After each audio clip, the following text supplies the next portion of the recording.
प्यारे सजनों, धन धन सतगुरु तेरा ही आश्रम संत मत विचार चैनल पर आपको राजगढ़ सादुलपुर राजस्थान की 28 दिसंबर 2014 की यादगार सत्संग जो गंगवा आगमपुर धाम हिसार की भजन मंडली द्वारा प्रस्तुत किया गया था के कुछ अंश शब्द व प्रचार रूप में दिखाए गए, परंतु बड़ी कोशिश के बाद फिर कुछ रिकॉर्डिंग हासिल होने से आपकी सेवा में यह गुनहगार आपको पुनः प्रेषित कर रहा है। इस वीडियो में गंगवा आगमपुर धाम हिसार के पूर्व सचिव भजन मंडली के मुखिया, सत्संग कार्यक्रम के संचालक जिन्होंने शाह मस्ताना जी, शशो मस्ताना जी, महात्मा मंसूर जी का संग किया, जो आज हमारे बीच में शरीर रूप में नहीं हैं, परंतु हर छोटे बड़े माता बहनों प्रेमियों के दिलों में आज भी छाए हुए हैं। पुराने प्रेमी श्रीमान मास्टर जी राम स्वरूप जी की रिकॉर्डिंग आपको दिखाने जा रहे हैं, जो आप बहुत ही ध्यान से सुने जी। धन धन सतगुरु तेरा ही आसरा।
बताए शब्द स्वरूप राम जो मालिक जो है हमारी कायनात के अंदर रमा हुआ है, और उन्हीं ही ताकत का नाम राम है। और न राम पैदाइश में नहीं आता, न कभी राम पैदा होता है। ये तो राम दिल की क्यों है कि राम बसाने काया में, कि तेरी काया में राम है। लेकिन उसको चला कहने लगा कि माता जी मैं जाता हूँ। कि बेटा तू क्या करेगा वहां जाकर के, तू 8 साल का बच्चा है, क्यों अष्टावक्र गर्भ से ज्ञान था। अब वहां जाता है, जिद करके चला जाता है। ब्राह्मण लोग सब किताबें भरते हुए बैठे थे, उसको देख के सब हंसने लगे। क्यों, जैसे कीड़ा होता है उसके अंदर रीढ़ियां ढीली होती, इस तरह से 8 अंक होता है चलता था जो। उसको देख करके जितने ब्राह्मण थे सब हंसने लगे। जब हाथ जोड़ के राजा के सामने अर्ज किया कि महाराज मैंने तो सुना था आपकी नगरी के अंदर, आपके महल के अंदर ब्राह्मण आए हुए हैं, लेकिन सब तमार बैठे हुए, ये तो सब तमार बैठे हुए हैं, इन तमारों को कैसे बुलाया आप लोग? तो इन्होंने इसको भिखारी की तमार क्यों बताया कि आप बताओ भैया आपने इसको तमार क्यों बताया है? तमार में इसलिए बताया कि इसने मेरी चांद की परीक्षा किया है। अंदर जो म्यान के अंदर तलवार है उसका पता नहीं हमको। तलवार का मोल करो, म्यान से कुछ मतलब नहीं होता है। इसलिए मैंने तो इन्हें चांद की परीक्षा करी। चांद की परीक्षा चांद का काम करने वाले को तमार कहा जाता है। हो जाती है तमार क्या होता है? जो चांद का काम करता है वो तमार होता है।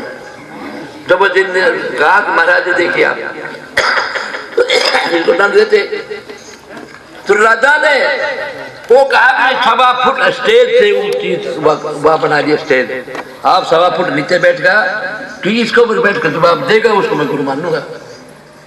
अब वो अष्टावक्र अच्छी तरह उसी स्टेज के ऊपर बैठ गए कि ब्राह्मण फिर खड़े होकर महाराज आपका गुरु के लिए आपने स्थान बनाया था, और उसमें ये बैठ गया बच्चा कि इसको तो 2 दंड होने चाहिए, तो तुम्हारे कहने का, इसके ऊपर बैठने का अपमान का।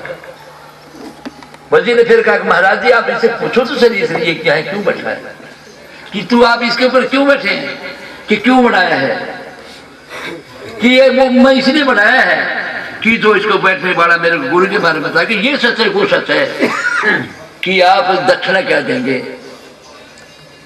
पहले तो आप सतगुरु जी की प्यारी साध संगत जी, हमने वीडियो रिकॉर्डिंग में मास्टर जी को शब्द स्वरूपी राम गुरु का सिमरन कर ले तू, शब्द गुरु बन सुरती चेला ध्यान धर ले तू। वह उनका प्रचार सुनने से उनके साध संगत के प्रेमियों को उनकी याद ताज़ा हो गई और ऐसा लगने लगा कि वे हमारे बीच में हाजिर हैं, परंतु हकीकत में उनके शब्द व समझाने का ढंग सबसे हटके था। पूरी रात बिना आसन बदले लगातार सत्संग देना हर किसी के बस की बात नहीं होती। सृष्टि के नियम एवं सतगुरु के हुक्म अनुसार एक दिन यह देह सबको छोड़कर जाना ही पड़ता है, परंतु सत्संगों की पुरानी रिकॉर्डिंग देखने से मास्टर जी हमारे दिलों में जीवित होने का अस्थायी व काल्पनिक विश्वास दिलाते रहेंगे।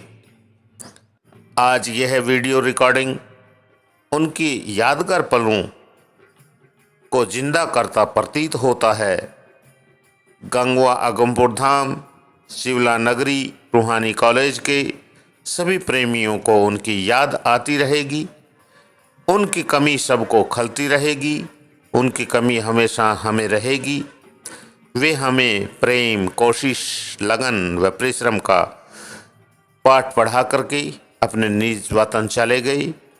धन धन सतगुरु तेरा ही आसरा।